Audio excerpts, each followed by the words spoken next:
नाज़रीन good morning, आप देख रहे हैं सुबह सवेरे पाकिस्तान। मैं हूं आपके साथ आपकी मेज़बान रमशा कंवल। सुबह का आगाज़ करते हैं अच्छी बात के साथ, और अच्छी बात यह है कि हम सब अल्लाह ताला की बहुत सारी अता करदा नेमतें हैं हमारे पास, और हम सब उन नेमतों से माला माल हैं। और जो सबसे बड़ी नेमत है वो है अच्छी सेहत। लेकिन हम क्या करते हैं कि हम अपने रोज़मर्रा की ज़िंदगी में इतने बिज़ी हो जाते हैं, अपने रोज़मर्रा के कामों में इतने बिज़ी हो जाते हैं, या हम अपने बच्चों का, अपने बड़ों का ख्याल रखने में इतना बिज़ी हो जाते हैं कि हम अपनी सेहत का ख्याल नहीं रखते। जब आपकी अपनी सेहत अच्छी होगी तो आप तभी दूसरों की सेहत का ख्याल रखेंगे। तो हमें ये चाहिए कि हम अपनी सेहत का ख्याल रखें। अब सेहत का ख्याल रखने से क्या मुराद है? आप थोड़ी एक्सरसाइज डेली बेसिस पे करें, अच्छा खाना खाएं, अच्छी और हेल्दी डाइट लें, अपनी डाइट को बैलेंस रखें, और अपने जो प्रॉपर डेली बेसिस पर जो डेली तो नहीं, रूटीन चेकअप्स होते हैं उनको ज़रूर करवाएं। क्योंकि बहुत सी बीमारियां ऐसी होती हैं जो कि हमें पता नहीं चलती हैं, जो साइलेंट होती हैं। फिर जब हमारी बॉडी के अंदर जोर पकड़ लेती हैं तो फिर उनके सिम्टम्स हमें नजर आना शुरू होते हैं। तो तब तक बहुत ज़्यादा देर हो चुकी होती है और हम जो है उन बीमारियों में मुब्तला हो चुके होते हैं। तो हमारे यहाँ जो अक्सर ट्रेंड पाया जाता है कि हम डायग्नोज नहीं कराते, हम रूटीन चेकअप्स नहीं कराते, जिसकी वजह से हार्ट की बीमारियाँ होती हैं, शुगर बहुत ज़्यादा बढ़ जाती है, कैंसर्स हो जाते हैं। आज इंटरनेशनल वर्ल्ड कैंसर डे भी है, हम उस पर भी बात करेंगे और कैंसर के बारे में भी आपको अवेयर करेंगे। तो आपने क्या करना है कि आपने अपनी सेहत का ख्याल रखना है, डाइट अच्छी लेनी है, डॉक्टर से कंसल्ट करना है, सेल्फ मेडिकेशन नहीं करनी। तो इसी तरह आपकी सेहत अच्छी रहेगी। इसी अच्छी बात के साथ आज के शो का बाकायदा आगाज़ करेंगे और नज़र डालेंगे आज की मौसम की सूरत हाल के ऊपर। तो सबसे पहले आपको लाहौर लिए चलेंगे। लाहौर की सूरत हाल बताएं तो लाहौर में कम से कम दर्जा हरारत 6 डिग्री सेंटीग्रेड, ज़्यादा से ज़्यादा 16 डिग्री सेंटीग्रेड रहेगा। और अच्छी बात है कि आज सुबह से ही सूरज निकल आया है, हवा ठंडी चल रही है, लेकिन मौसम खासा अच्छा हो गया है। अगर बात की जाए इस्लामाबाद की, तो इस्लामाबाद में कम से कम दर्जा हरारत 4 डिग्री सेंटीग्रेड रहेगा, ज़्यादा से ज़्यादा दर्जा हरारत 13 डिग्री सेंटीग्रेड तक जा सकता है। इसके बाद हम रुख करेंगे कराची का। तो कराची में वेरी सरप्राइजिंगली इस वक्त बारिश हो रही है और रिमझिम का मौसम है। कम से कम दर्जा हरारत 13 डिग्री सेंटीग्रेड, ज़्यादा से ज़्यादा 25 डिग्री सेंटीग्रेड रहेगा। तो जो लोग ड्राइव कर रहे हैं, जो लोग ऑफिस की तैयारियां कर रहे हैं कराची में जाने के लिए, तो मद्देनज़र रखें कि ट्रैफिक बहुत ज़्यादा हो जाता है बारिश जब होती है, तो उस हिसाब से आप निकलिए। पेशावर की बात करें तो कम से कम दर्जा हरारत 4 डिग्री सेंटीग्रेड, ज़्यादा से ज़्यादा 14 डिग्री सेंटीग्रेड रहेगा। और पेशावर के बाद कोयटा का रुख करते हैं। तो कोयटा के बारे में आपको बताएं कि -3 डिग्री सेंटीग्रेड अभी भी मौसम वैसा ही है, और 7 डिग्री सेंटीग्रेड पारा मैक्सिमम जा सकता है। जबकि सूरज निकला हुआ है, सर्दी की शिद्दत में कुछ कमी वाक़ई हो चुकी है। और आज़ाद कश्मीर का रुख करें कोयटा के बाद, तो कोयटा आज़ाद कश्मीर में -4 डिग्री सेंटीग्रेड रहेगा, कम से कम दर्जा हरारत, सूरज निकला हुआ है और कुछ सर्दी में कमी यकीनन आई है, लेकिन स्टिल बहुत ज़्यादा ठंड है। तो ज़्यादा दर्जा हरारत 4 डिग्री सेंटीग्रेड जाने का इम्कान है। तो मौसम का ख्याल रखते हुए आपने अपनी सेहत का ख्याल रखना है। बार बार हम यही बात कहते हैं, क्योंकि ठंडे मौसम में हमें क्या होता है कि बहुत ज़्यादा जो है ना वो ठंड में आपको अपना कवर रखना होता है।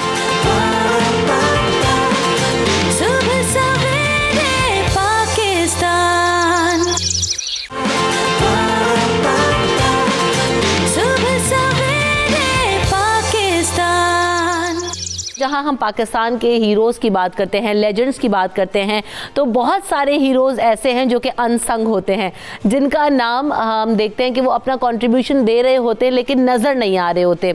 और बहुत सारी वजह उनके मौशी मसाइल भी होते हैं, बहुत सारी वजह उनको कोई मीडियम नहीं मिलता, उनको उस तरह से एक्सपोजर नहीं मिलता कि वो अपना जो फ़न है उसका मुजाहरा कर सकें।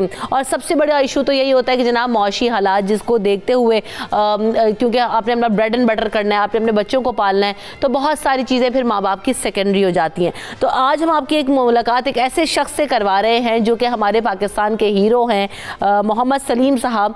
और इन्होंने MA किया हुआ है इंग्लिश के अंदर, लेकिन ये रक्षा चलाते हैं, रक्षा ड्राइवर हैं। तालीम जो है वो हम कहते हैं ना कि बहुत ज़्यादा ज़रूरी है। तालीम हासिल की, किताबें लिखी, लेकिन नौकरी नहीं मिली। अब जब नौकरी नहीं मिली तो फिर बच्चों को तो पालना है। ये जो आप 3 किताबें देख रहे हैं, ये 3 किताबें किताबें मोहम्मद सलीम साहब की हैं, जो कि उन्होंने अंग्रेज़ी ज़बान के ऊपर जो टेंसेस जिन्हें हम कहते हैं उसके ऊपर इन्होंने लिखी हैं, जिसके 3 एडिशंस आए हैं। और ये किताबें जो है वो काफ़ी ज़्यादा हम देख रहे हैं कि पढ़ी भी जाती हैं, तो हेल्पफुल हैं बच्चों के लिए। तो अब जानने की कोशिश करेंगे कि इतना सब कुछ होने के बाद, इतना एजुकेटेड होने के बाद, तालीम से आरास्ता होने के बाद क्या वजह बनी कि सलीम साहब रक्षा चला रहे हैं। तो आज हमने उन्हें शो में बुला लिया है, वेलकम करेंगे शो में। अस्सलाम वालेकुम सलीम साहब, कैसे हैं आप? ठीक है। आप मुझे सबसे पहले ये बताएं कि आप इतने तालीम याफ्ता हैं लेकिन रक्षा क्यों चला रहे हैं, नौकरी क्यों नहीं मिली आपको? हाँ, ये रक्षा इसलिए मैंने ये चला रहा हूँ कि ये पाकिस्तान में एक ऐसा ये शुबा है जो हमारी हांडी रोटी जो चला देता है। अब अगर रात के 3 बजे भी हम रक्षा निकालें ना, तो 10 रुपये 20 रुपये की सवारी उठाकर हमारी हांडी रोटी वगैरह वो चल जाती है। अब कोई शोबा ऐसा नहीं है कि जो नकद जो पेमेंट करता हो, तो ये इसलिए ये रक्षा जो है इसकी सवारी मिलती रहती है, हमारा घर चलता रहता है। क्योंकि मेरा घर का निज़ाम इस किस्म का गुंजाइश नहीं है। वो जो क्या कहते हैं कि तबला छोड़ा और ढोल सीख लिया, ये ढोल सीखने वाली बात है कि अब मेरे पास गुंजाइश नहीं है कि मैं सैलरी का या इंतज़ार करूं, क्योंकि मेरे 11 बच्चे हैं, तो बच्चों के लिए मुझे कुछ ना कुछ करना पड़ता है। उसमें 1-2 बच्चे बीमार रहते हैं, तो अगर डॉक्टर के पास चले जाओ तो मेरे को 400-500 रुपये तो आम बात है ना एक बच्चे की। तो मेरे 11 बच्चे हैं, तो 11 को 11 एकदम तो नहीं सही हो। तो लिहाजा उसके लिए मुझे रक्षा एक ऐसी चीज़ है पाकिस्तान में जो पाकिस्तान की इज़्ज़त भी बख्शता है ये, क्योंकि हमारे में आती हैं लोगों की बेटियां आती हैं, बहू आती हैं, और हर किस्म के वो हम उनको उनके महाज पर उनके घर तक हम पहुंचाते हैं और बिलीव करते हैं इनके ऊपर। खामद अपनी बीवी को वो भेज रहा है, भाई अपनी बहन को भेजता है, तो तमाम है। तो ये ऐसा एक शोबा है पाकिस्तान में जिसने इज्जत बख्शी हुई है कि कभी कोई ऐसा वाकया पेश नहीं आया। आप ये जो आपके बच्चे भी सारे छोटे छोटे, कोई और आपके साथ यानी कमाता नहीं है, आप अकेले कमाने वाले, कैसे मैनेज कर लेते हैं 11 बच्चों को? और रक्षे से क्या वाकई इतनी कमाई हो जाती है आपको मैनेज करना? रक्षे में मैंने कुछ सर्विस की थी, मैंने ये 5वीं 6वीं जमात वाली जो कोर्स मैंने की, तो वो मैंने पहले छोड़ दिया। उसकी मुझे पेंशन कुछ आ जाती है, उसको मैंने वो मतलब कि, लेकिन वो इतनी नहीं क्योंकि मेरा मकान किराए पर है, गवर्नमेंट की नौकरी थी। हाँ, मकान किराए पर अपना नहीं है। जो मैंने कमाया था तमाम मैंने MA इंग्लिश MA पर, तो इसकी मुझे नौकरी कोई नहीं मिली। जो भी मैंने सारी ज़िंदगी मैंने 28-30 साल मैंने पहले MA मैंने 90 में किया था, आज से 30 साल पहले मैंने किया था, 20 हो गया। तो मैंने ट्राइयों पर गुजारता रहा। जब यह कुछ नहीं हुआ तो मैंने तमाम चीज़ें छोड़कर खानपुर ज़िला रही मेरका से मैं इधर शिफ्ट हो गया हूँ। मैंने कहा कि ये जो हमने जो तालीम हासिल किया हमने गलत किया, इट इज़ टोटली करप्टेड, क्योंकि it leads to jungle not city. तो ये तो लेकिन ऐसा तो नहीं है ना कि तालीम देखें ना, आज आप यहाँ पर बैठे हैं, आपका एक्सपोजर है, आप माशरे की जो संगीन सूरत हाल उसको समझ रहे हैं, बच्चे भी आपके माशाल्लाह ज़्यादा हैं जिनको आपको संभालना मुश्किल हुआ, तो आप बच्चों को पढ़ाने के हवाले से क्या सोचते हैं? तो मैं ये असल तो पाकिस्तान को अभी ये नहीं पता कि तालीम किसे कहते हैं। तालीम का मकसद ये नहीं है जो ये ले रहे हैं। अगर अकॉर्डिंग टू जॉन डेवी को अगर आप ले लें तो education should be based on observation and experiments. Exactly. तो हमारा एक्सपेरिमेंट को जब हमने निकाल दिया तो ऑब्जर्वेशन पर वो सारे जा रहे हैं।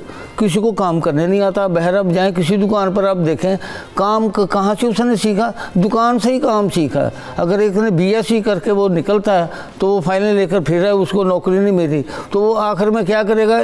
जो अनपढ़ की दुकान पर अब इलेक्ट्रीशियन का काम सीख रहा है या वेल्डिंग का काम सीख रहा है। अब ये स्कूल के इदारों ने इन्होंने क्या किया, इन्होंने सिर्फ ऑब्जर्वेशन पर रखा हुआ। तो क्या without experiment it is called art not science. अब तो ये बताइए, जो आपने 3 किताबें लिख डाली हैं, वसाइल आपके पास है नहीं, तो ये आपने कैसे लिख दी, कैसे पब्लिश हो गई?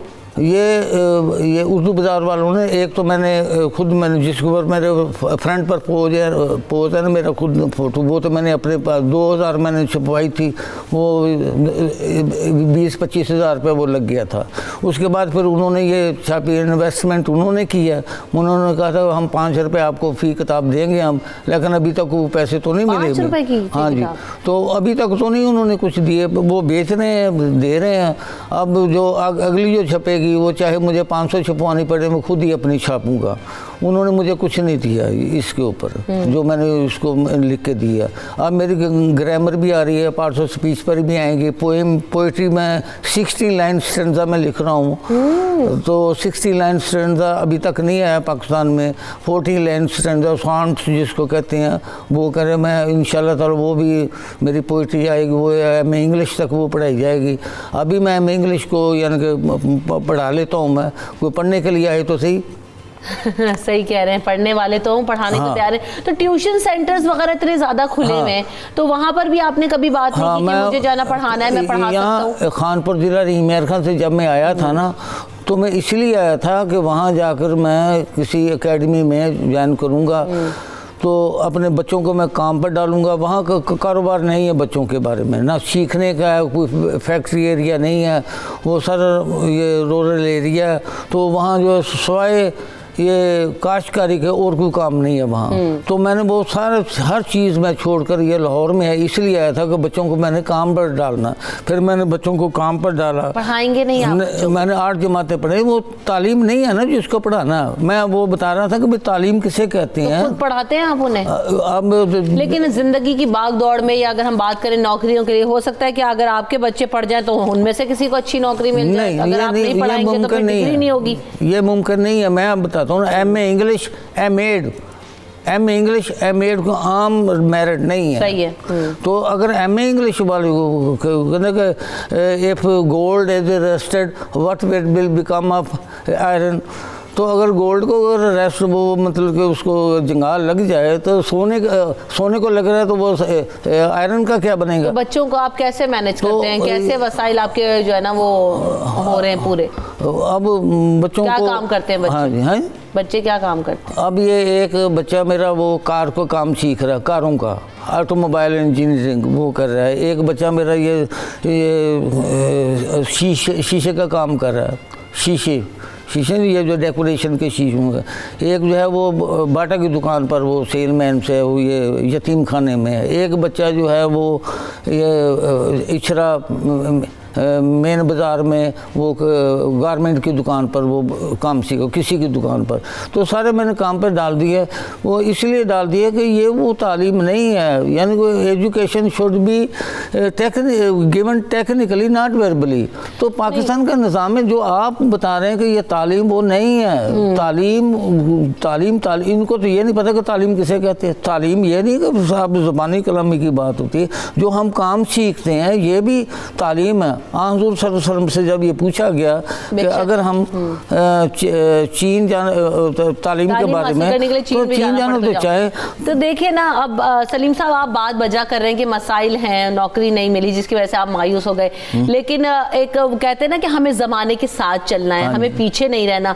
और ख़ास तौर पे क्योंकि आपके आगे इतने सारे माशाल्लाह बच्चे हैं, अगर आप उनको तालीम देंगे, ना सिर्फ आप सिखाने वाले की बल्कि हम जो बात कर रहे हैं इंस्टीट्यूट्स में जब आपने पढ़ा, तो देखिए कहीं ना कहीं वो आपको पे ऑफ कर रहा है, कहीं ना कहीं आपको उसका सिला मिल रहा है। आपने किताबें लिखी हैं, आपको लोग जानते हैं, सराहते हैं, आप इस काबिल हैं कि वो समझ रखते हैं, अपने बच्चों को तालीम दे रहे हैं। तो बच्चों को ज़रूर पढ़ाइए, ये हमारी आपसे गुजारिश है, ताकि अगर उनके पास भी, देखें डिग्री आपकी ज़ाया तो नहीं हुई ना, अगर उनके पास भी डिग्री होगी, अगर वो पढ़े लिखे होंगे तो ज़िंदगी में ना सिर्फ इस हुनर के साथ कुछ कर सकते हैं बल्कि शायद अच्छी नौकरियाँ भी हासिल कर सकते हो और इस हुनर को भी इस्तेमाल कर सकते हो।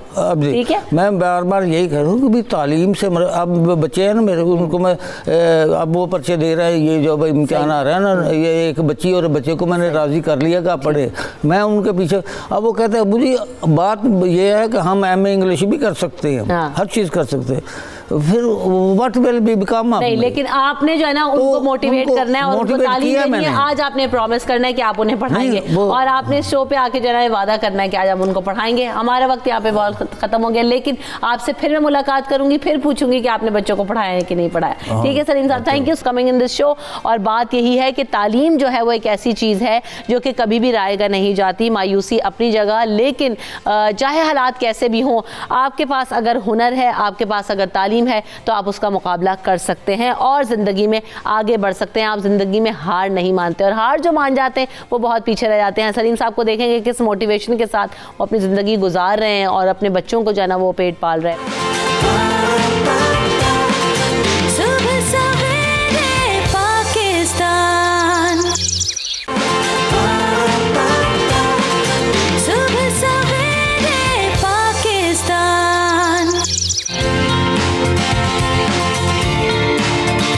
आप कैंसर के हवाले से बात कर रहे हैं और कैंसर के बारे में आज आपको जो हम एजुकेट करने की कोशिश करेंगे। आपके जो सवालों आप वो भी ला सकते हैं क्योंकि डॉक्टर्स हमारे साथ मौजूद हैं और हम देख रहे हैं कि जिस तरह से दुनिया में 1 करोड़ से ज़ायद पेशेंट्स हैं। अगर पाकिस्तान की बात की जाए तो वहाँ पर भी स्पेशली कैंसर हॉस्पिटल्स बनाए गए हैं ताकि कैंसर को क्योर किया जा सके। और पहले तो ये कहा जाता था कि कैंसर का इलाज नहीं होता, लेकिन कैंसर का इलाज मुमकिन है और मुख्तलिफ टाइप के कैंसर्स हैं, उन पर भी हम सरसरी गुफ्तगू ज़रूर करेंगे। और ये जो मर्ज तेज़ी से बढ़ रहा है इसकी भी वजह जानने की कोशिश करेंगे। हमारे मेहमानों का तारुफ आपसे कराते चलें। मुझे जॉइन करी हैं डॉक्टर उम्मे कुलसूम साहिबा जो कि कंसल्टेंट मेडिकल ऑन्कोलॉजिस्ट हैं। साथ साथ हमारे साथ डॉक्टर फातिमा खानम साहिबा मौजूद हैं जो कि स्पेशलाइजेशन इनकी है ब्लड कैंसर के अंदर, बोन मैरो ट्रांसप्लांट के अंदर। So welcome on the show. सबसे पहले कैंसर का आज आलमी दिन भी है। कैंसर के हवाले से अगर बात करें तो इसकी तादाद में जो इजाफा हो रहा है उसकी बेसिक वजह क्या है? क्यों अवेयरनेस नहीं है या कौन सी ऐसी चीज़ें हमारे जो है ना वो सोसाइटी के अंदर हैं या हमारे एनवायरनमेंट के अंदर जो इफेक्ट कर रही हैं या फूड के अंदर है इनफैक्ट? अस्सलाम वालेकुम एंड बहुत शुक्रिया हमें यहाँ बुलाने का।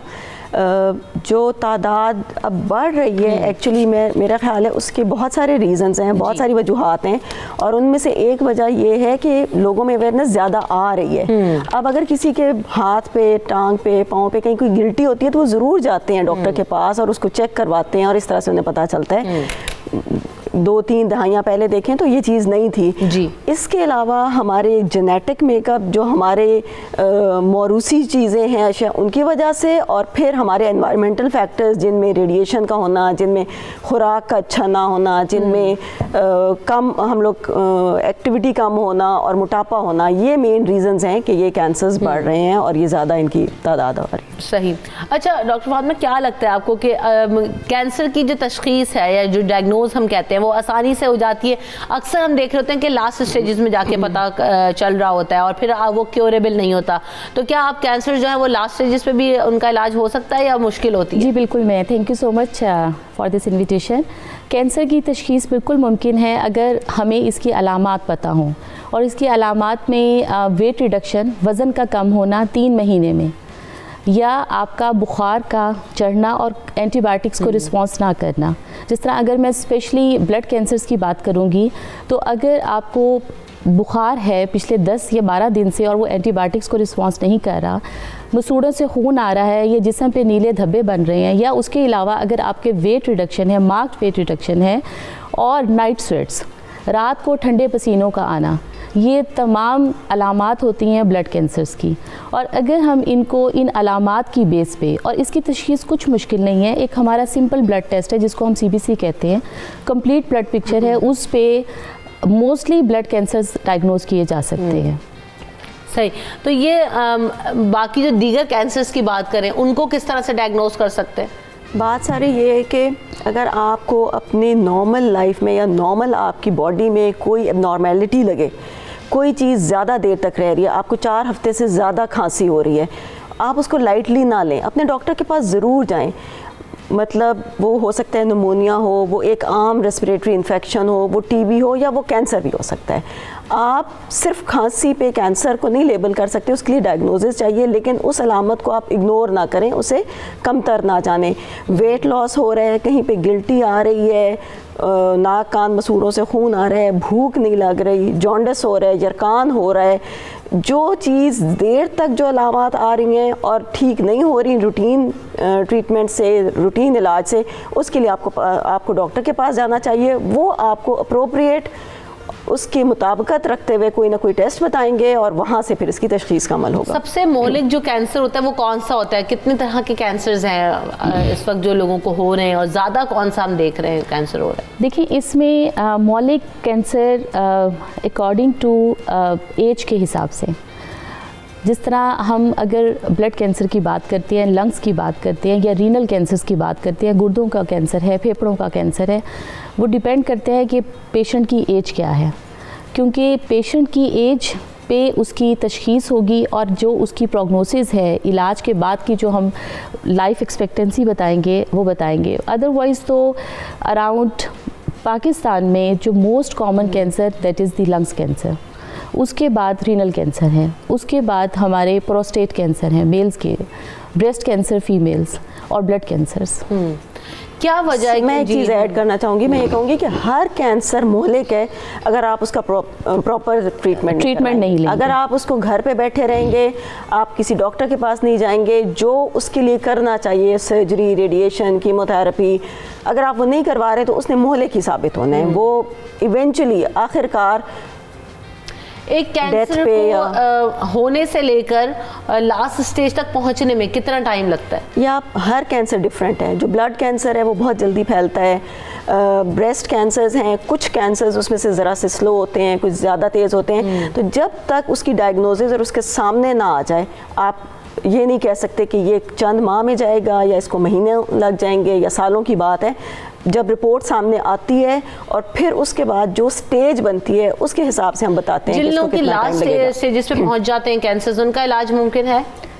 देखिए, यहाँ पे कैंसर ला इलाज नहीं है, और हम लोग लकी हैं कि पाकिस्तान में भी हमारे पास स्पेशलिस्ट और लेटेस्ट प्रोटोकॉल्स अवेलेबल हैं कीमोथेरेपी के, रेडियोथेरेपी के। एक्सपर्ट्स हैं डिफरेंट फील्ड में, कोई कैंसर ला इलाज नहीं है। लेकिन अगर आप हकीम और होम्योपैथिक की तरफ मत जाएं, आप उसको जितना जल्दी डायग्नोज करके जितना जल्दी रेलेवेंट स्पेशलिस्ट के पास चले जाएंगे, उसकी प्रोग्नोसिस, उसकी बेहतरी की, मर्ज़ की बेहतरी के चांसेस उतने अच्छे हैं। अच्छा, जो हम डिफरेंट तरह के कैंसर्स की बात करते हैं, ये होते किस वजह से हैं? क्या हमारी गलतियां हैं, क्या खामियां हैं, या हम अपने इन्वायरमेंट में क्या ऐसी चीज़ें इस्तेमाल कर रहे हैं जिसकी वजह से कैंसर जो है ना वो इतना ज़्यादा फैल रहा है? देखिए, मेन अगर हम देखें कि कुछ ऐसी चीज़ें हैं जो इंसान के जिस्म के अंदर होती हैं और कुछ ऐसी हैं जो एनवायरमेंटल हैं जो उसके ऊपर आती हैं। तो जो हमारी अपनी पर्सनालिटी हमारी बॉडी में है वो हम चेंज नहीं कर सकते। हमारी फैमिली हिस्ट्री की, अगर खुदा न खास्ता मेरी फैमिली में किसी को कैंसर्स हैं, उसकी वजह से मैं एट हायर रिस्क हूँ, उसको मैं चेंज नहीं कर सकती, लेकिन मैं उसको जल्दी डिटेक्ट करवा सकती हूँ। या फीमेल्स में ज़ाहिर ब्रेस्ट कैंसर ज़्यादा होगा, जेंडर की वजह से हो गया, या एज की वजह से छोटे बच्चों में ब्लड कैंसर ज़्यादा होते हैं, फिर वो मिडिल एज में होते हैं। तो ये वो चीज़ें हैं जिन्हें आप चेंज नहीं कर सकते, लेकिन जिन चीज़ों को आप चेंज कर सकते हैं वो है कि आपने ओबेसिटी, अपने मोटापे को कम करना है। मोटापा बहुत सारे cancers including lung cancer, breast cancer, prostate और कई जगहों पे ब्लड कैंसर्स में तो खैर वज़न वैसे ही कम हो रहा होता है। तो ये मोटापा, ब्लड प्रेशर, शुगर, दिल की तकलीफ़, लेकिन ये कैंसर्स का भी बायस बनता है। इसके अलावा जो इम्पॉर्टेंट चीज़ है स्मोकिंग। लोग ये समझते हैं कि स्मोकिंग से या सिगरेट से, हुक्के से, शीशे से सिर्फ लंग कैंसर है, ऐसा नहीं है। मुंह के कैंसर्स, खुराक की नाली के कैंसर्स, इवन मसाने के कैंसर्स, पैनक्रियास के लुबलुबे के कैंसर्स भी इसकी वजह से होते हैं, वो इनका रिस्क ज़्यादा हो जाता है। तो ये वो चीज़ें हैं जो अवॉइड किए। सन एक्सपोजर, जो स्किन के कैंसर्स, जो मेलानोमास को करते हैं, रेडिएशन का अनड्यू एक्सपोजर। बहुत सारे पेशेंट्स होते हैं जो डॉक्टर से इसरार करते हैं कि हमारा सीटी स्कैन कराएं, हमारा एक्सरे कराएं, तो अगर वो नहीं चाहिए, वो ये बहुत हेल्पफुल इन्वेस्टिगेशंस हैं और ये बहुत हमारी मदद करती हैं, लेकिन अगर वो नहीं चाहिए तो अगर ज़बरदस्ती करवाएंगे तो वो भी आपके अंदर बिल्कुल। और रेडिएशन जो है वो बहुत ज़्यादा जो है वो मुतासर करती हैं आपकी हेल्थ को और नुकसानदेह भी साबित हो सकती हैं अगर वो तवातुर से जो है ना वो चीज़ें होती रहें। हमें यहाँ पर ब्रेक लेना और ब्रेक के बाद जब वापस आएंगे आएंगे तो अक्सर हम ये भी देख रहे होते हैं कि मुख्तलिफ तरह की रिसर्चेज अब आती हैं कि जनाब कि हम जो पैन्स इस्तेमाल कर रहे होते हैं कि अगर उनमें उनको जो है वो प्रॉपरली उनकी हाइजीन मेंटेन ना हो या उनकी जो पॉलिशिंग है वो ख़राब हो जाए, खासतौर पर नॉन स्टिक, तो उसके हवाले से भी कहा जाता है कि उससे भी कैंसर होते हैं। कुछ फूड्स में होते हैं ऐसे कैंसर एलिमेंट, तो उन पर बात करेंगे after this break. Stay tuned.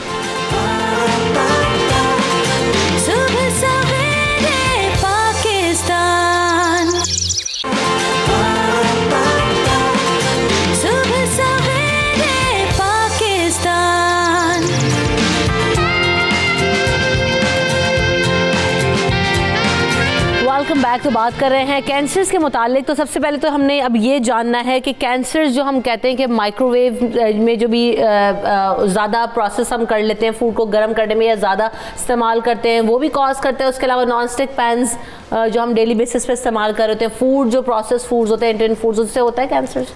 In researches के बारे में क्या? जी मैं बताती हूँ। कुछ फूड्स हैं जो रिलेटेड हैं कैंसर से या जिनकी वजह या कमी या ज़्यादती से।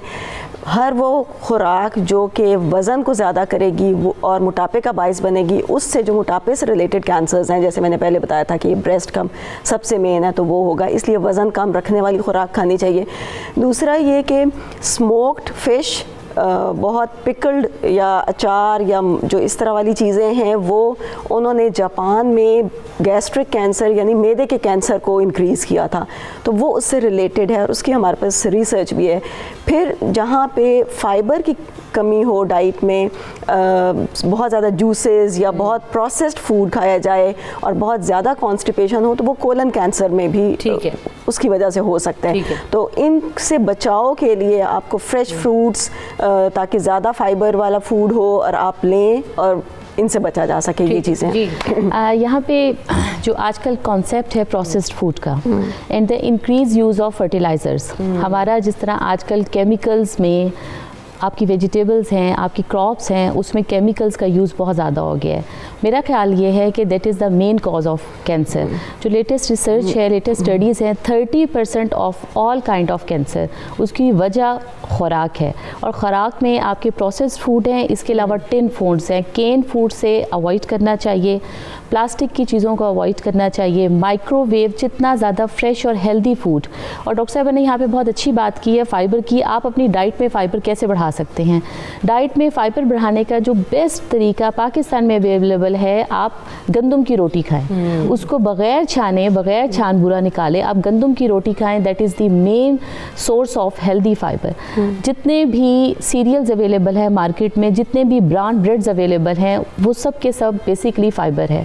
और जो दूसरी बात मैं बताना चाहूँगी कि जितना ज़्यादा हो सकता है ताज़ा सब्जियों का इस्तेमाल करें। इसमें स्पेशली आपकी जो ग्रीन लीफी वेजिटेबल्स हैं, that is very important source, जो कि आपको फाइबर की एक अच्छी सी मिकदार देती है। बिल्कुल।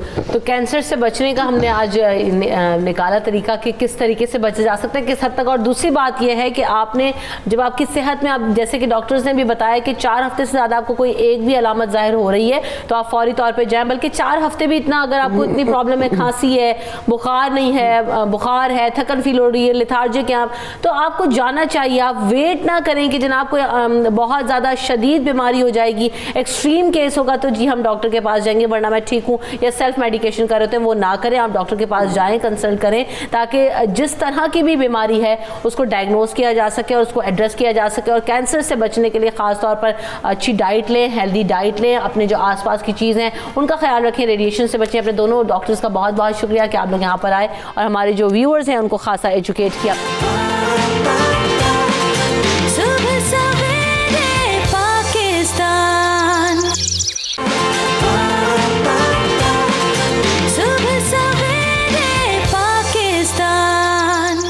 जी जनाब, तो इस वक्त मैं मौजूद हूँ ब्यूटी एक्सपो के अंदर और ब्यूटी एक्सपो लगाया गया है ख़वातीन के लिए ख़ास तौर पर, जो कि अपने ब्यूटी रिलेटेड इश्यूज़ या ब्यूटी प्रोडक्ट्स ख़रीदना चाहती हैं या कंसल्टेशन चाहती हैं अपनी ब्यूटी को एनहांस करने से मुताल्लिक। तो आज हम यहाँ पर आए हैं, ख़वातीन से बातचीत करेंगे और साथ साथ बहुत सारे यहाँ पर सेशंस हो रहे हैं, ट्रीटमेंट्स हो रहे हैं ख़वातीन जो अपनी खूबसूरती के लिए और प्रोडक्ट्स में ख़ासा इंटरेस्ट ले रही है। और इस एक्सपो की अच्छी बात ये भी है कि ये पहला पाकिस्तान का ब्यूटी एक्सपो है जहाँ पर सब लोगों को इकट्ठा किया गया है। ना सिर्फ यहाँ पर इंटरनेशनल ब्रांड्स हैं कुछ, बल्कि पाकिस्तानी ब्रांड्स हैं, जो कि सबसे अच्छी बात यह है कि एक प्लेटफॉर्म दिया गया है और उनको एक्सपोजर दिया जाएगा ताकि यहाँ पर एक्सेल कर सकें और फिर यहाँ से ब्रांड्स को इंटरनेशनल मार्केट में भी इंट्रोड्यूस कराया जा सके। और जो अवेयरनेस चाहिए होती है हमारी ख़वातीन को ख़ास तौर पर, क्योंकि अगर बात की जाए ब्यूटी से रिलेटेड तो एजुकेशन की बहुत ज़्यादा ज़रूरत है कि कौन सी स्किन टाइप पे कौन सी चीज़ सूट करती है, कौन सी चीज़ सूट नहीं करती, किसे कैसा मेकअप करना चाहिए, अगर आपका कॉम्प्लेक्शन डार्क है तो हेयर कलर कैसा हो, लाइट हो, डार्क हो,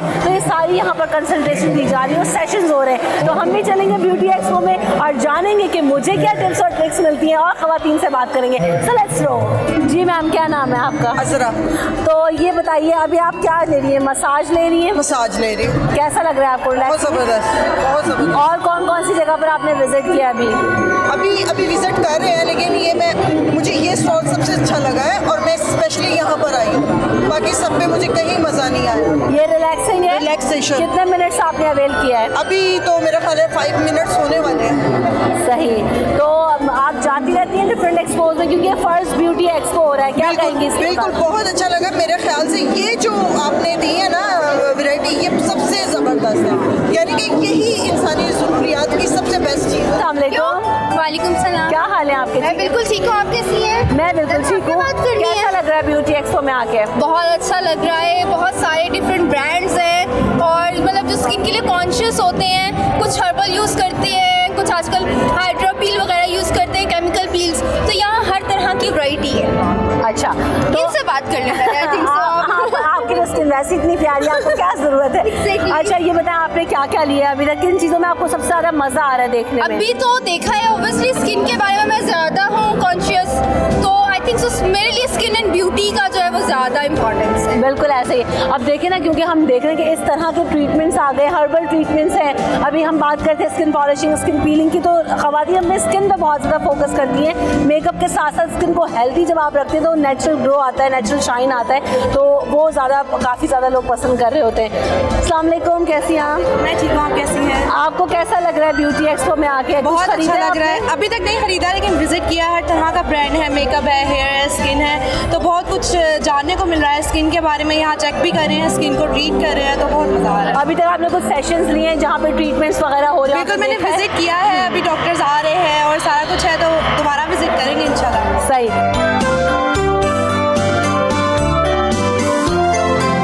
अस्सलाम वालेकुम सर, क्या नाम है आपका? जी, डॉक्टर मोहसिन एजाज। डॉक्टर मोहसिन साहब, ये जो सेशन हो रहा है ये किस लिए हो रहा है?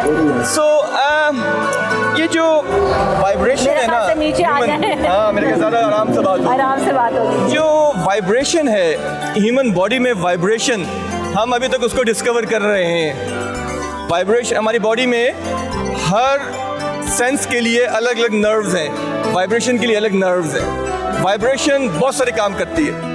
वाइब्रेशन हमारी बॉडी के सर्कुलेशन बढ़ा सकती है, वैसे खतरा है कि बाद ब्लड वेसल्स बंद भी कर सकती है। सही। थोड़ा सा रिस्क है क्योंकि हर चीज़ ठीक नहीं है। वाइब्रेशन आपकी मसल्स के अंदर कंट्रैक्शन करेगी और इतनी ज़्यादा करेगी कि आप मसलन कल मैं 25 किलोमीटर भागा हूँ, राइट, मुझे लगे हैं तकरीबन 3.5 घंटे। इस मशीन के ऊपर आपको 25 से 35 मिनट में उतनी कैलोरीज बर्न हो जाएंगी। जबरदस्त। आप बड़ी अच्छी हो, फिट हो, स्टिल अगर आप वेट गेन करने लगती हो, आप अगर इसके ऊपर 20 मिनट्स के लिए वाइब्रेशन करती हैं, आपकी कैलोरीज अराउंड आसानी से कोई 5000 कैलोरीज तक आप जा सकती हो पर वीक। तो जब हम बात करते हैं स्किन की, मेकअप की, तो आपको एजुकेट होना बहुत ज़्यादा ज़रूरी है, अपनी स्किन का ख्याल रखना बहुत ज़्यादा ज़रूरी है। तो काफ़ी सारे सेशंस हो रहे हैं और सिर्फ हेयर मेकअप नहीं है, ज्वेलरी नहीं है, बल्कि अभी हम यहाँ पर देख रहे हैं बड़ा ज़बरदस्त सा ट्रेडिशनल स्टफ़ हमें दिख रहा है। और ख़वातीन के लिए हैंड बैग्स हैं, शॉल्स हैं, क्लचेस हैं, ज्वेलरी है। तो देखते हैं कि आज हमें यहाँ पर क्या क्या मिल रहा है। वाओ, ये देखिए कितना खूबसूरत है। ये इतने कितने प्यारे स्टड्स हैं इसके साथ और ये नेकलेस भी मौजूद है।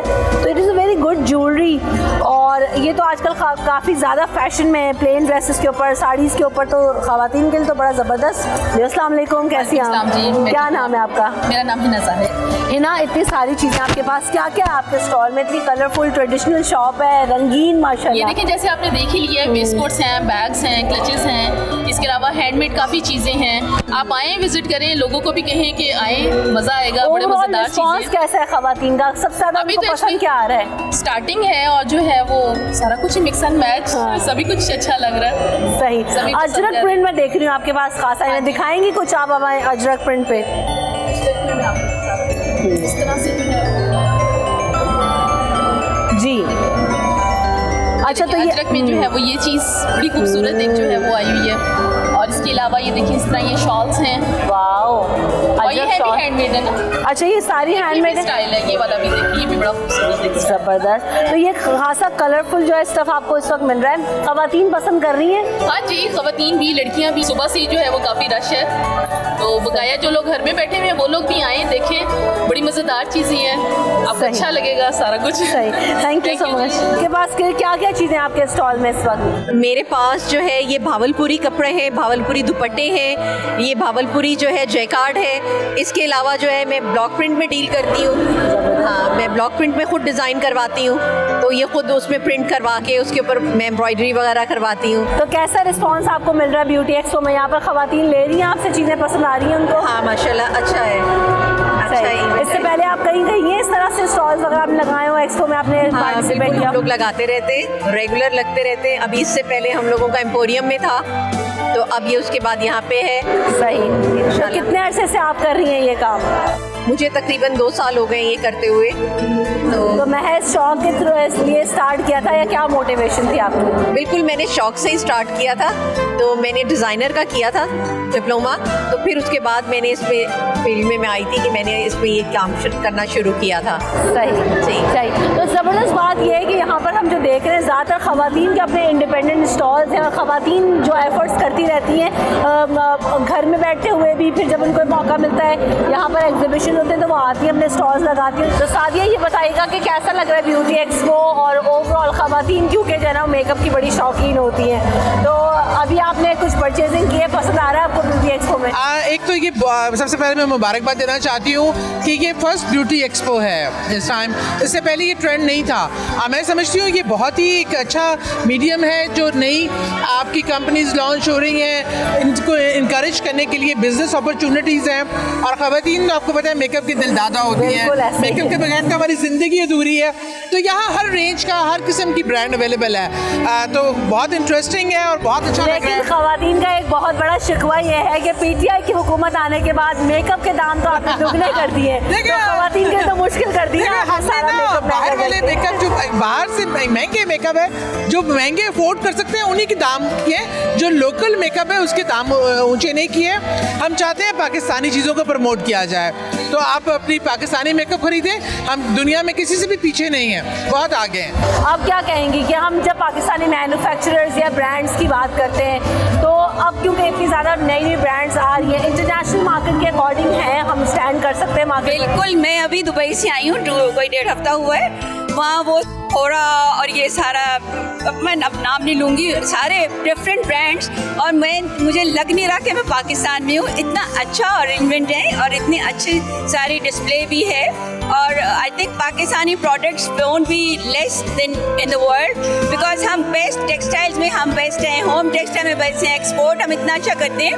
अगर हम अच्छा बनाएंगे तो आई थिंक हम एक्सपोर्ट भी कर सकेंगे। पाकिस्तानी मैन्युफैक्चरर्स की अगर बात की जाए तो उनको हुकूमत किस तरह से फैसिलिटेट करने का प्लान करती है? क्योंकि जब हम बात करते हैं बिजनेस अपॉर्चुनिटी की, तो इमरान खान साहब से बड़ी तवक्को थी कि बहुत ज़्यादा बिजनेस अपॉर्चुनिटीज़ क्रिएट होंगी। ब्यूटी सेक्टर में कितना काम होगा? देखिए जी, तवक्को जो है हमें रखनी चाहिए, क्योंकि रफ्ता रफ्ता हम बेहतरी की तरफ जा रहे हैं। सबसे पहला हमारा फ़र्ज़ था और हमारा जो एम टारगेट था कि हमने कर्ज़ों से निजात दिलवानी है। एक बार कर्ज़े उतर जाएं तो इंशाल्लाह पाकिस्तान विल ग्रो। आप देखें वर्ल्ड में हमारा नाम हर जगह, हम ग्रे लिस्ट में आ गए हैं, उससे भी बेहतर जा रहे हैं। हमारा इतने ज़्यादा इन्वेस्टर्स आ रहे हैं यहाँ, इन्वेस्ट कर रहे हैं पाकिस्तान में। हमें इंग्लैंड में, हमें यूरोप में हमें इतना अच्छा वो मिल गया कि हमारी टूरिज़्म में इतना फ़ायदा हो रहा है कि टूरिस्ट आ रहे हैं पाकिस्तान।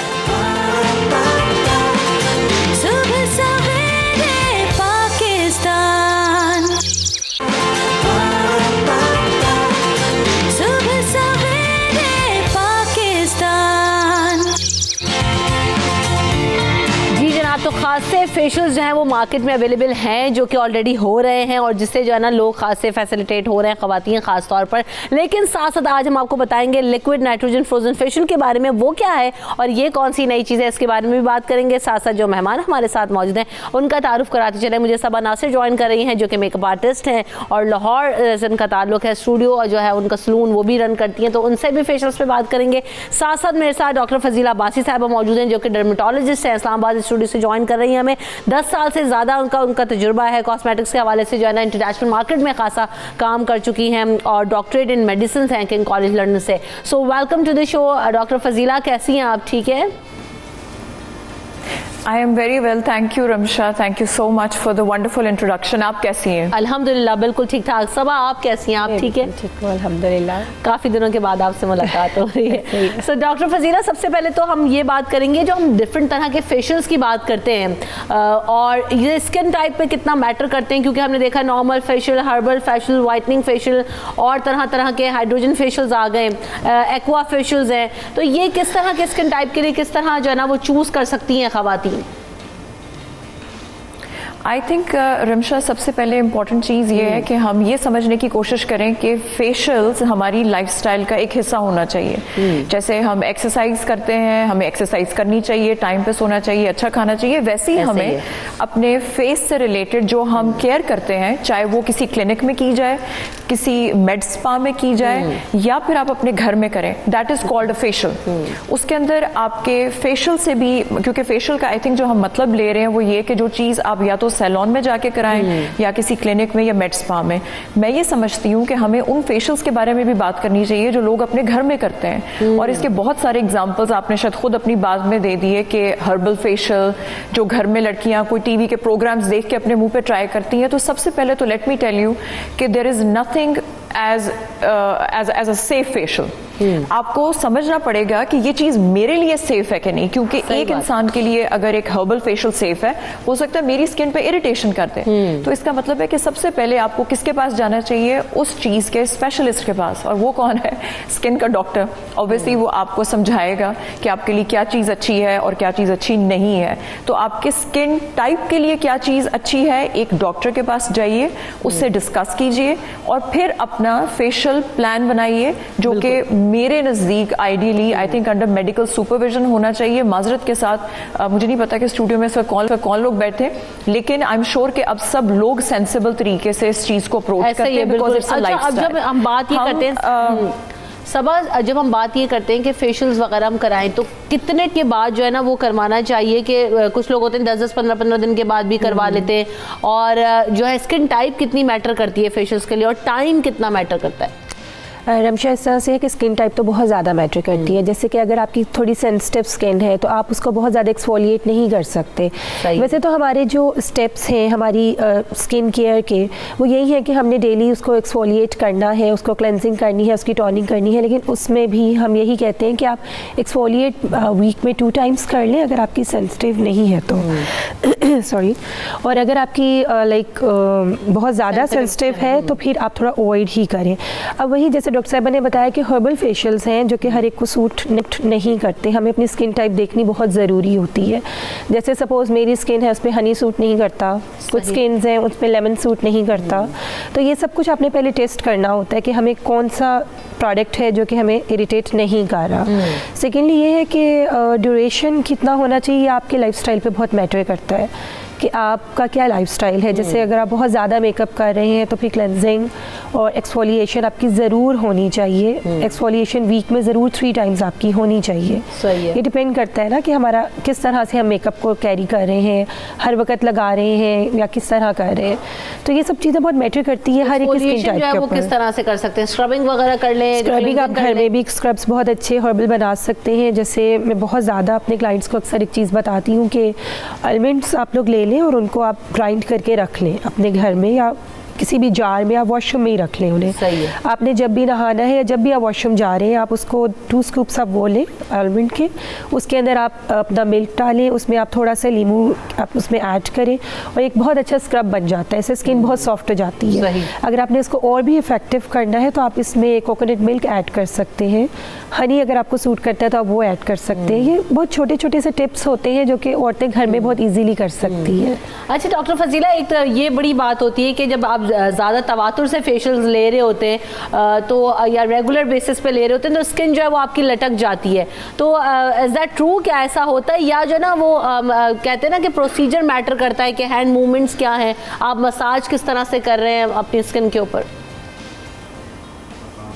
नहीं रमशा, ये आई थिंक सारी पहले तो मैं इस टॉपिक पे पहले बाद में आऊँगी, लेकिन अभी सबा ने जो बात की बिल्कुल ठीक है, वो उनका एक्सपीरियंस होगा। लेकिन आई थिंक कि उसमें मैं एक चीज़ ऐड करूँगी, वो ये कि वो जो भी बता रही हैं पहले एक स्पॉट टेस्ट करे पेशेंट या औरत जो भी ट्राई करना चाह रही है, बजाय इसके कि वो अपने फेस के ऊपर लेमन और सारी चीज़ों को लगाए। No, don't do that. आप पहले हमेशा एक स्पॉट टेस्ट करते हैं। स्पॉट टेस्ट का मतलब है कि अपने फेस के ऊपर आप उसको लगा के चेक करते हैं, और एक दफ़ा नहीं मगर 2-3 दफ़ा चेक करें। अगर आपको लगता है कि आपको किसी किस्म का सेंसिटिविटी रिएक्शन नहीं आ रहा, आपकी स्किन रेड नहीं हो रही, दाने नहीं निकल रहे, या आपको पिगमेंटेशन नहीं हो रही, उसके बाद आप इस तरह की चीज़ों को ट्राई कर सकते हैं। क्योंकि मैं आपको अपनी एग्जांपल देती हूँ कि मुझे दूध इस तरह से जैसे बता रहे हैं कि दूध या कोकोनट मिल्क ऐड कर लें, आई एम श्योर कि बहुत से लोगों को सूट करेगा, लेकिन मुझे सूट नहीं करता। इसका मतलब है कि अगर मेरे अपने प्रोडक्ट्स के अंदर अगर लैक्टिक एसिड है, क्योंकि लैक्टिक एसिड ही तो दूध से आप उसको इस्तेमाल करते हैं अपनी स्किन को एक्सफोलिएट करने के लिए, मुझे सूट नहीं करता। इसका मतलब है कि लैब के अंदर शायद वो कुछ ऐसी चीज़ें डालेंगे, उसको कोई ऐसा स्टेबल उसकी फॉर्मुलेशन करेंगे कि शायद मुझे सूट कर जाए।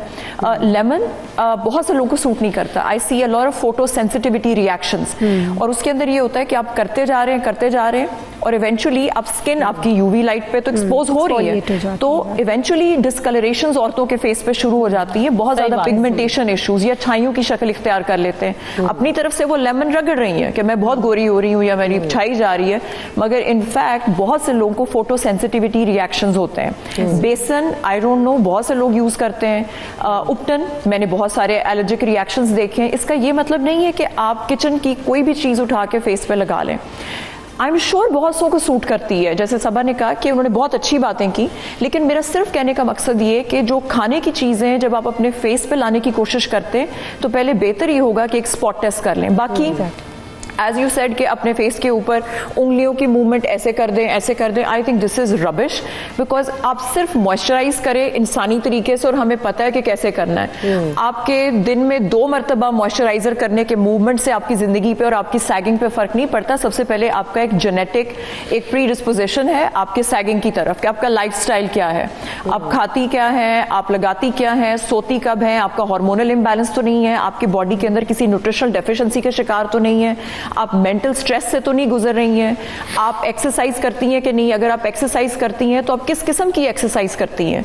क्योंकि अगर आप बेढंगे तरीके से कार्डियो कर करके अपना वजन गिराने की कोशिश कर रही हैं, फाके कर रही हैं, तो आपको लगता है कि सैगिंग नहीं होगी। ऑफ कोर्स सैगिंग होगी, लेकिन दिन में 2 मरतबा मॉइस्चराइजर मैंने यूं लगाया या मेरे हाथ की उंगली यूं चली गई, that does not really make a difference. Obviously मेरा सवाल ये था, जानने की कोशिश करते हैं कि अक्सर ऐसा होता है कि हम जाते हैं फेशियल्स लेने के लिए, हम स्पा जाएं, मेडिकल क्लिनिक्स में जाएं या जो है ना सैलून में जाएं, ख़वातीन घर पे भी जो आती हैं ब्यूटिशियंस वो करके जाएं, तो होता ये है कि जी जनाब मसाज मूवमेंट्स बहुत ज़्यादा काउंट करती हैं। अब तक हम यही सुनते आए थे, तो क्या उसका इफेक्ट आता है आपकी स्किन के ऊपर, लटक जाती है या जो है ना ढीली हो जाती है स्किन? इस पर ब्रेक लेना है मुझे डॉक्टर फजीला, ब्रेक लेते हैं। ब्रेक के बाद जब वापस आएंगे तो उस पर भी बात करेंगे। साथ साथ जो एक नया फेशियल है डॉक्टर फजीला बताएंगी, लिक्विड नाइट्रोजन फ्रोजन फेशियल, उसके बारे में भी जानने की कोशिश करेंगे after this break. Stay tuned.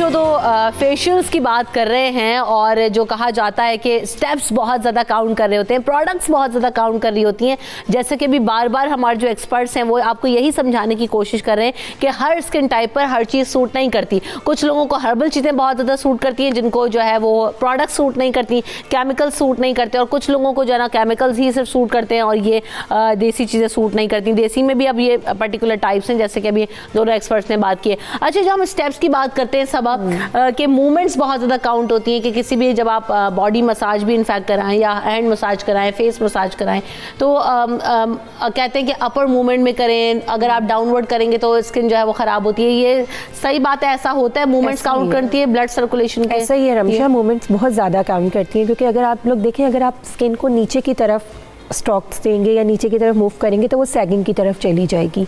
हमेशा हम बहुत बचपन से ये बात सुनते आ रहे हैं कि आपकी नेक अगर सैग हो रही है तो आप अपवर्ड इसको मूवमेंट्स दें, अपने चीक्स को, अपनी लाइंस को आप लोगों ने कवर करना है तो आपने अपवर्ड करना है।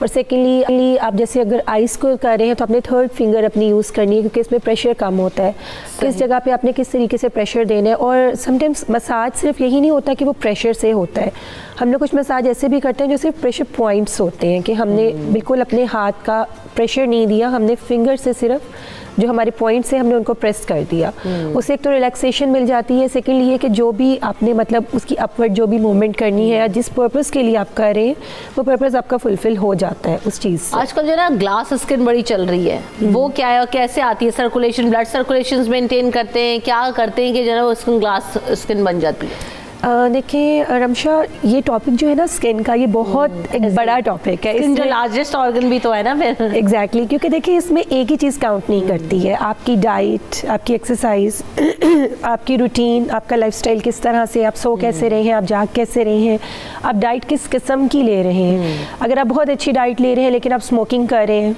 तो उसका एक और इम्पैक्ट आपके ऊपर आ जाएगा।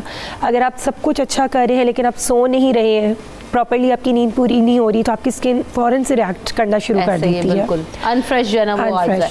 अच्छा, जो हम डॉक्टर फजीला, ये जो ख़ास तौर पर आजकल हम देख रहे हैं कि जो लड़कियां हैं, ख़ास तौर पर ख़वातीन जो है वो काफ़ी ज़्यादा चाहती हैं ग्लोई स्किन हो, ग्लोई मेकअप करवाना चाहती हैं। ग्लास स्किन जो है वो खासा इन ट्रेंड है आजकल, अगर टर्म की बात की जाए तो कैसे होती है ग्लास स्किन, कैसे बना सकती हैं ख़वातीन? आई थिंक औरतों से ज़्यादा तो मुझे लगता है कि आजकल लड़कों को ज़्यादा शौक है कि उनकी ग्लोई स्किन हो। सो आई थिंक हर किसी को शौक है, लेकिन ये कि ग्लोई स्किन के लिए as I always tell my patients that you have to have a good lifestyle. आपके हेल्थ सबसे पहले इंपॉर्टेंट ये है कि अच्छी होनी चाहिए, एंड सेकेंडली जैसे आपने हमारे फेशियल्स का जिक्र किया, जो टेक्नोलॉजी पाकिस्तान में मैंने लॉन्च कर दी है और 10th of this month हम उसको एक्चुअली शुरू करने जा रहे हैं, वो सेलुलर लेवल के ऊपर हो रही है Ramsha, but I have to be little technical in this. बिल्कुल, हम बॉडी को एज एन ऑर्गन नहीं देखेंगे, अभी हम ऑन अ सेलुलर लेवल पे बात करेंगे। We are made up of cells, हर एक सेल एक अपनी यूनिवर्स है, उसका एक अपना प्रोडक्शन सिस्टम है एनर्जी बनाने का, जिंदा रहने का। कुदरत ने अमेजिंग तरीके से हमें पैदा किया, जो हमारा डिजाइनर है। इसका मतलब है कि उस सेलुलर लेवल के ऊपर हमारी एजिंग शुरू हो जाती है जब हम पैदा होते हैं, एंड जब तक कि हम इस दुनिया से नहीं चले जाते। हम एक सेल की बात करते हैं विद एजिंग, चाहे आपके एनवायरमेंटल फैक्टर्स हैं या आपके अंदर जेनेटिकली जो भी आपके चेंजेस आ रहे हैं, आप बूढ़ापे की तरफ कैसे जा रहे हैं कि आपका ऑक्सीजन सप्लाई कम होता चला जाता है, आपका ब्लड सप्लाई कम होता चला जाता है, सेल्स की जो क्रोमोसोमल जो टेलोमेरिक लेंथ है वो शॉर्ट होती चली जाती है, एंड इवेंचुअली सेल डाइज। जो हम लिक्विड नाइट्रोजन की बात कर रहे हैं, ये आपका वेपर्स की शक्ल में आता है कि लिक्विड नाइट्रोजन को आप बॉयल करते हैं और उसको नाइट्रोजन गैस की शक्ल दे देते हैं। तो मैं अभी बल्कि एक वीडियो भी दी है, आई थिंक आपको दिखाएंगे, उसके अंदर वो तमाम जो नाइट्रोजन गैस पार्टिकल्स हैं वो आपके स्किन के ऊपर जब आपके स्प्रे किए जाते हैं तो आपके स्किन का टेम्परेचर बहुत तेजी से नीचे गिराया जाता है। This is called the cold shock therapy. Cold shock therapy से आप अपने सेलुलर लेवल पे जाके अपने ऑक्सीजनेशन को तेज करते हैं, अपने ब्लड सप्लाई को तेज करते हैं। वो तमाम चीजें जो आपके एंटी इन्फ्लेमेशन के लिए चाहिए, आपके सेल्स को बूढ़ा होने से बचाने के लिए चाहिए, वो आप कोल्ड शॉक थेरेपी में देते हैं। इसीलिए आपने सुना होगा कि अगेन अब आप बहुत जरा सिंपल ज़बान में बात करते हैं कि जब आपकी आंखें पफी होती हैं तो सब कहते हैं कि सुबह उठ के आंखों पे बर्फ के वो चीजें रख लो ताकि पफीनेस खत्म हो जाए। ठंडे पानी से मुंह धो ताकि तुम फ्रेश हो जाओ। इसका मतलब है कि अगर आपने फ्रेश होना है तो आप ठंडा पानी करते हैं, अगर आपके कहीं चोट लग जाती है तो आप उसको आइस क्यूब स्पंजिंग करते हैं, आप कहते हैं बर्फ लगाओ। इसका मतलब है कि द कॉन्सेप्ट इज देयर, छोटी छोटी एग्जांपल से। हम अब बहुत ज्यादा साइंटिफिकली और ऑब्वियसली एडवांस लेवल पे जब जाते हैं तो साइंस ने तरक्की की। हमें डॉक्टर फजीला, ये जो लिक्विड नाइट्रोजन फ्रोजन फेशियल है ये सभी स्किन टाइप्स को सूट करता है या जो है इसमें भी पर्टिकुलर जो है आप देख के स्किन टाइप के हिसाब से वो करती हैं?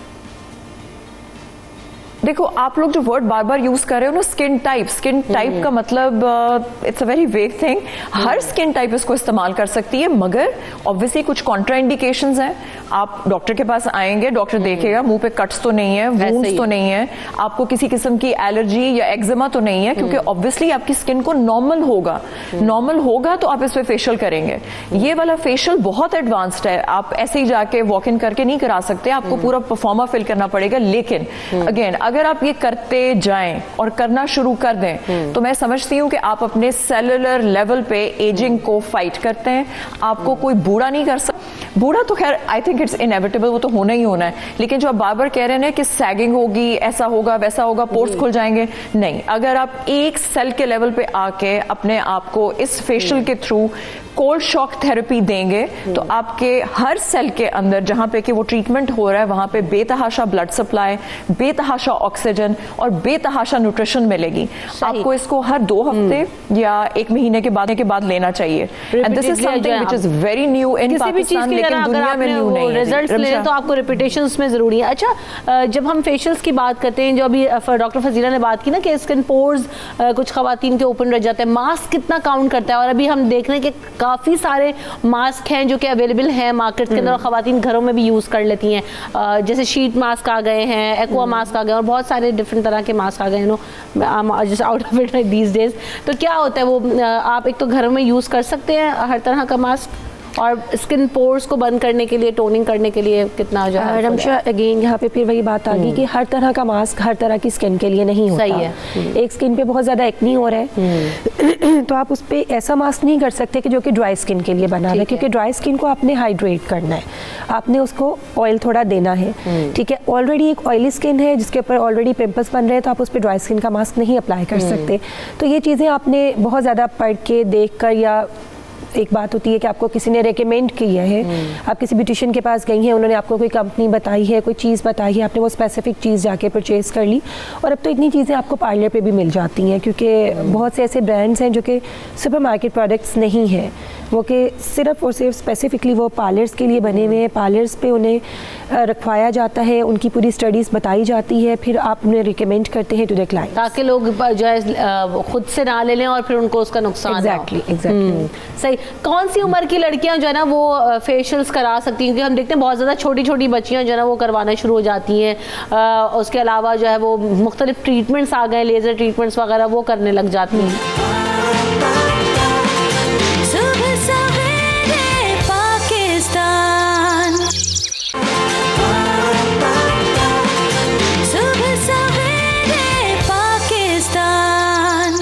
कॉलर भी ले लेते हैं साथ में, फिर दोनों के से जवाब लेंगे। अस्सलाम वालेकुम। वालेकुम सलाम जी, क्या सवाल करेंगी? मैं ना, मेरे चेहरे पे ब्राउन डॉट्स बहुत ज्यादा हैं, मेरी एज 32 है और ये काफी 2 साल से बन रहे हैं, बहुत ही ज्यादा हो गए हैं और चेहरे के आंच के नीचे भी लाइंस भी आ गई हैं। अच्छा, डॉक्टर फजीला को सवाल करना चाहती हैं आसमा से? आसमा ने क्या कहा कि मेरे मुंह पे बहुत ब्राउन डॉट्स पड़ गए, निशान पड़ गए और 32 उनकी एज है अभी। आई थिंक कि आसमा, मुझे लगता है क्योंकि ब्राउन तिल अगर होता तो अब तिल का वर्ड यूज करती, so I think you are trying to say कि फ्रेकल्स पड़ गए जी। फ्रेकल्स ब्राउन कलर की डिस्कलरेशन होती है, निशान। फ्रेकल्स बेसिकली पड़ते हैं उन लोगों को जिनके अंदर अगेन जेनेटिकली या तो फैमिली में होते हैं और या फिर आपके अंदर है। This is very superficial discolouration और ये पड़ती बेसिकली क्यों है? क्योंकि यूवी रेज आपके स्किन के अंदर इस चीज़ को जो छोटे छोटे छोटे धब्बे हैं इसको क्रिएट करती है। अब अगर आप कहेंगी कि मैं धूप में नहीं जाती तो फिर कैसे पड़ रहे हैं? अगेन धूप आपको हर तरफ से आ रही है, आप धूप में एक्सपोज्ड हैं। अगर आप कहेंगी कि मैं सन ब्लॉक की 2-3 लेयर्स लगा लूँ तो फिर बच जाऊंगी, उसका जवाब है बहुत कम चांस है, बिकॉज सन ब्लॉक आपको 100% प्रोटेक्शन नहीं देता। अभी आप सिर्फ ये करें कि मेक श्योर करें कि एक तो धूप में थोड़ा कम जाएं, लेकिन धूप में कम जाने की वजह से विटामिन डी सप्लीमेंटेशन ज़रूर अपनी पूरी रखें, सन ब्लॉक लगाएं और कोई भी ऐसी चीज़ जो कि आपको माइल्ड एक्सफोलिएशन ज़रूर करें, लेकिन along with a good moisturiser. अभी आप लोगों ने उससे पहले बात की थी कि स्किन टाइप के मुताबिक आपने कहा कि हमारी मॉइस्चराइजेशन कैसी होनी चाहिए।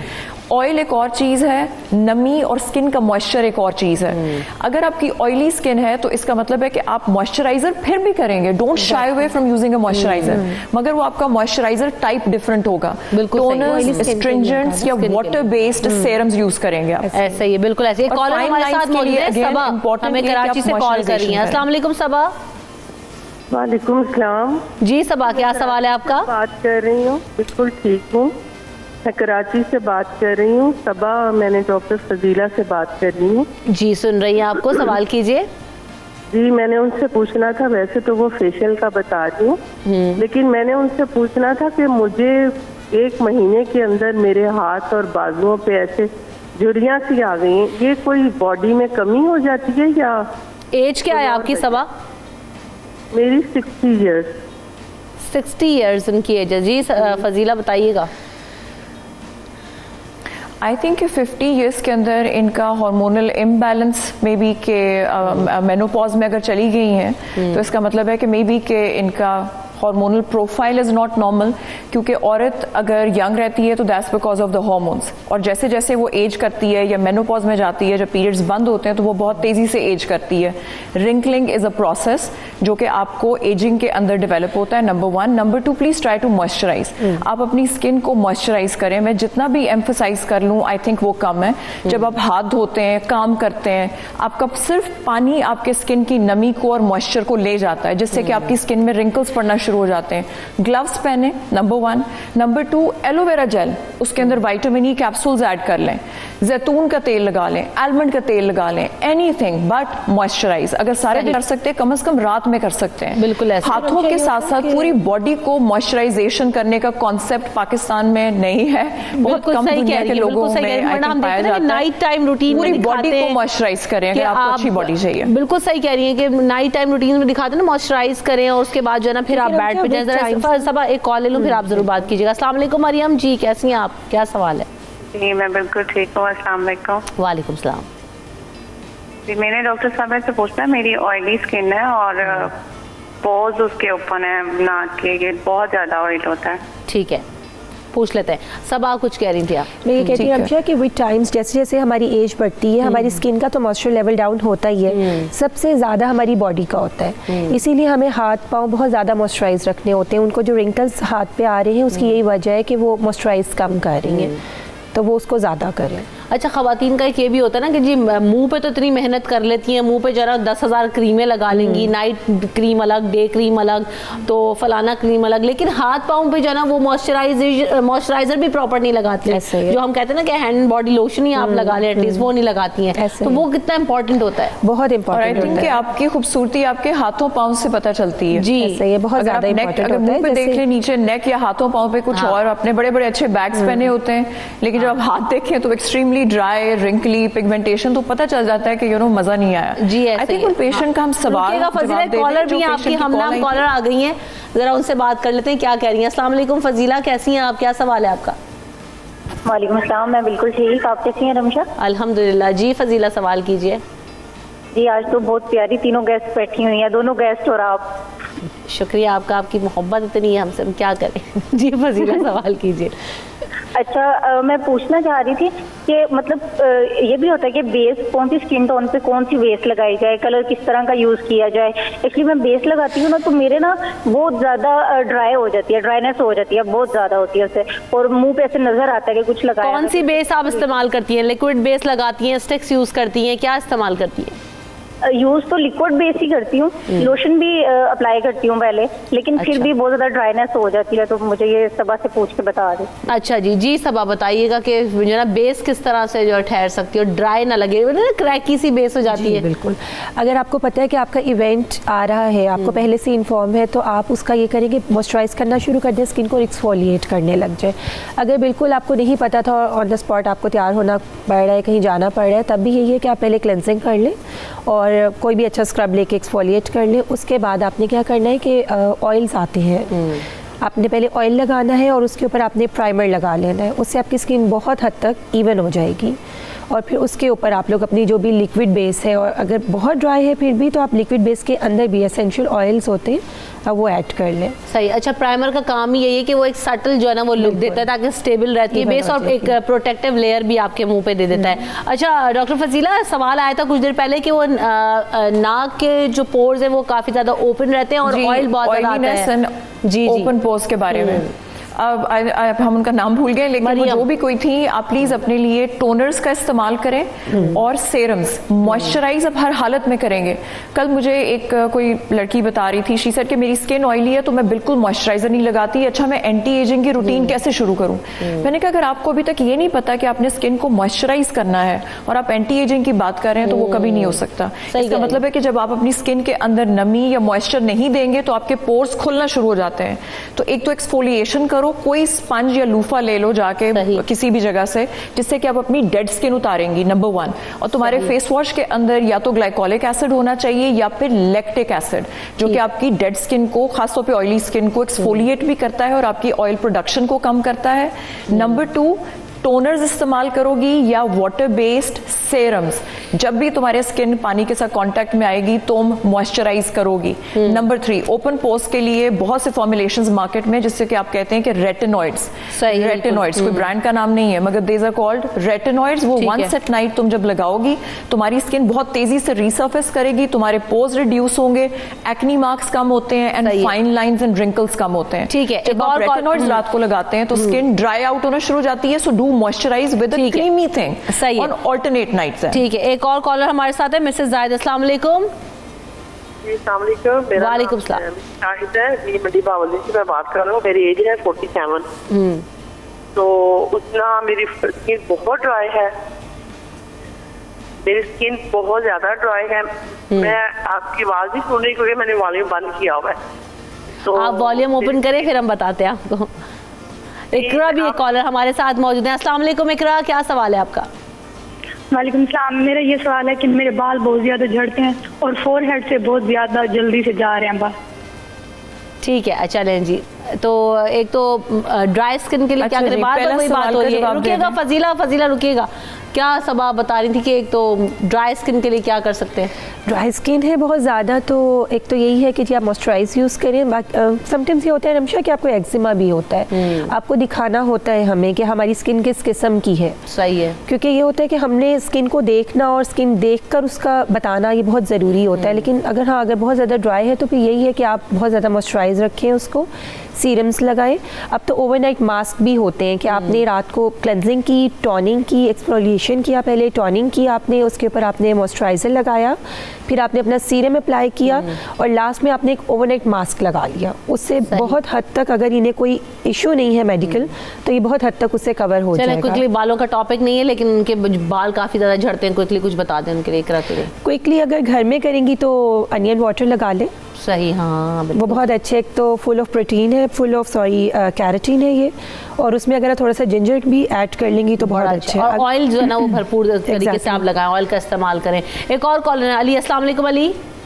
जी अस्सलाम वालेकुम जी, सवाल कीजिएगा अली। वालेकुम अस्सलाम। डॉक्टर फजीला से सवाल था कि ये सेगमेंटेड विटिलिगो को कैसे ट्रीट करती हैं? ठीक है जी फजीला। अच्छा, सबसे पहले अली की बाद में बारी आएगी। जो ड्राई स्किन वाली पेशेंट थी, आप लोगों ने उनको बताया कि बहुत सारा मॉइस्चराइज़र लगाओ, बहुत सारा मॉइस्चराइज़र लगाओ, मगर बहुत सारा राइट काइंड ऑफ मॉइस्चराइज़र लगाओ। आप मार्केट में जाएंगी और सिर्फ जाके ये बोलेंगी कि मुझे वो वाला मॉइस्चराइज़र चाहिए जिसमें सेरामाइड्स हैं या जिसमें फिजियोलॉजिकल लिपिड्स हैं। मैं ब्रांड नेम नहीं कर सकती, सेरामाइड्स एंड फिजियोलॉजिकल लिपिड्स, ये वो वाला मॉइस्चराइज़र है जो स्किन को रिपेयर करता है आपकी ड्राइनेस को। सिर्फ मॉइस्चराइज़र का वर्ड आपके लिए काफ़ी नहीं है, नंबर 1। नंबर 2, फिर जिन्होंने हेयर फॉल की बात की थी, आप बेशक अनियन वाटर जो वो बता रही हैं वो अगर आप करना चाहें ज़रूर करें, मगर उससे पहले अपना थायराइड ग्लैंड ये जो पड़ा हुआ है इसका एक बड़ा आम सा टेस्ट होता है T3, T4, TSH। अपना विटामिन डी चेक करवाओ, देखो तुम्हें आयरन की कमी तो नहीं है, आयरन का टेस्ट करवाओ और B12 का टेस्ट करवाओ।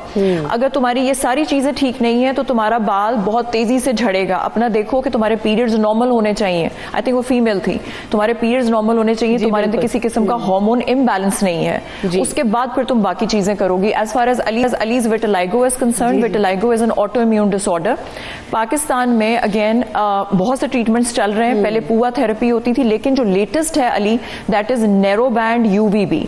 नैरो बैंड यूवीबी ट्रीटमेंट के अंदर आप कोई गोलियां नहीं खाते, मैं कुछ भी नहीं लगवाती सिवाय इसके कि तुम एक इम्यून मॉड्यूलेटर क्रीम लगाओगे और हफ्ते में 2 से 3 बार आके अपना नैरो बैंड ट्रीटमेंट करवाओगे। It's a light therapy, it's called the photobiomodulation. अगर तुम्हारा स्टेबल विटिलिगो है तो तुम्हारी repigmentation within few sessions आना शुरू हो जाएगी। There are no side effects. किसी किस्म का जैसे कहते हैं कि लाइट से कैंसर हो जाएगा, ऐसा कुछ नहीं है। This is scientifically proven technology. तो कहीं पे भी नैरो बैंड यूवीबी देखो तो आप उसका जाके ट्रीटमेंट कराओ। नैरो बैंड यूवीबी के साथ आप अपने मेक श्योर करो कि विटामिन डी की डेफिशिएंसी तुम्हारे अंदर ना हो, आयरन की डेफिशिएंसी ना हो, तुम्हारी बॉडी फिजिकल स्ट्रेस से डील ना करी हो, क्योंकि जितनी भी फिजिकल स्ट्रेस वाली चीजें वो आपको विटिलिगो या सोराइसिस या ऑटोइम्यून डिसऑर्डर्स की तरफ ज्यादा प्रोन कर देती हैं। बिल्कुल, जैसे डॉक्टर फजीला बात कर रही है ना, जब फिजिकल स्ट्रेस होता है तो वो सारी चीजें ना आपके स्किन पे और आपके फेस के ऊपर जरूर रिफ्लेक्ट होती है। बहुत शुक्रिया डॉक्टर फजीला, आप हमारे साथ मौजूद थी और काफी ज्यादा जो है ना वो हेल्दी इंफॉर्मेशन आपके साथ शेयर हुई। So very best of luck to you. जो आपने नया फेशियल इंट्रोड्यूस किया तो वो जो है ना यकीनन आप या इस्लामाबाद आना हुआ तो जरूर एक्सपीरियंस करेंगे। Thank you so much doctor Fazila. सब वेरी क्विकली अगर हम अपने जो हेल्दी लाइफस्टाइल या स्किन रूटीन की तरफ, तो वो हमारा डेली बेसिस पे क्या होना चाहिए कि जो ना फेशियल्स भी अवेल करें और जो ना खुद से क्या कर सकते हैं। रमशा, डेली रूटीन में एक तो पानी का इंटेक बहुत ज़्यादा कर लें। हमारी बॉडी को बहुत ज़रूरत है पानी की। आप सुबह उठते हैं, आप हनी वाटर ले लें थोड़े से वार्म पानी के अंदर। एक तो इस चीज़ को आप ऐड करें। सेकेंडली आप डाइट अच्छी रखें और एक्सरसाइज का मतलब वो ज़्यादा करना शुरू करें। डाइट अच्छी रखें और फिर जो आप लोगों की बात के मॉइस्चराइज करें, हेल्दी डाइट लें, अपनी स्किन का ख्याल रखें और अपनी जो नींद है उसका ख्याल रखें, तो वो जो ना बहुत ज़्यादा इफेक्ट होती है। और खुश रहिए, स्माइल कीजिए। जब आप स्ट्रेस में रहेंगे, फिजिकल स्ट्रेस में रहेंगे, तो भी आपकी स्किन और जो ना वो फेस ग्लो नहीं करेगा, चाहे आप कितने भी फेशियल्स करा लें। हम यहाँ पर प्रोग्राम का वक्त बिल्कुल ख़त्म हो गया है और आपने हमें अपना फीडबैक ज़रूर देना है। हमें अपनी दुआ में ज़रूर याद रखिएगा। अल्लाह ने के बाद।